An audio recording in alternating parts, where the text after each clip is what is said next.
In today's video, I'm going to teach you how to import and use documents in Hubspot.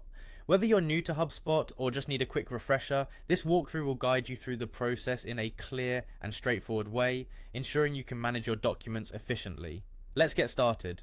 First, open your web browser and head over to the Hubspot homepage. You can do this by typing in hubspot.com into your browser's address bar. This is where you'll typically find all the features HubSpot offers for your business needs. Once there, locate the login button, usually found in the upper right corner of the page. Clicking on this will prompt you to enter your credentials. If you're using HubSpot for the first time, you may need to sign up instead, but for today's purpose, let's focus on logging in.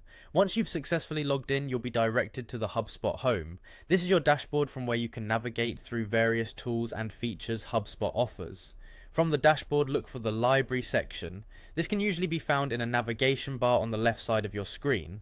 Clicking on library will take you to an area where you can access different types of content that are stored within your HubSpot account. Inside the library, you'll see an option labeled Documents. Click on this to access the Documents section.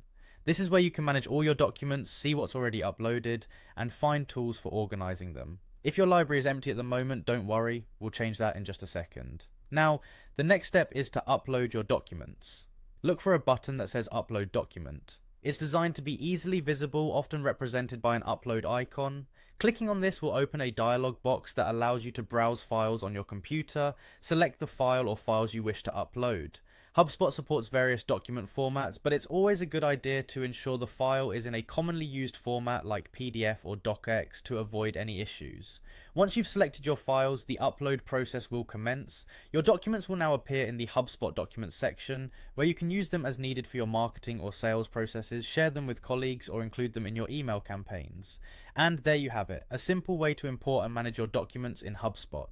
Remember to explore other features in the Documents section to make the most of your materials. Thank you for watching this tutorial. We hope you found it helpful and easy to follow. If you have any questions, feel free to leave a comment below, and don't forget to subscribe to our channel for more insightful guides.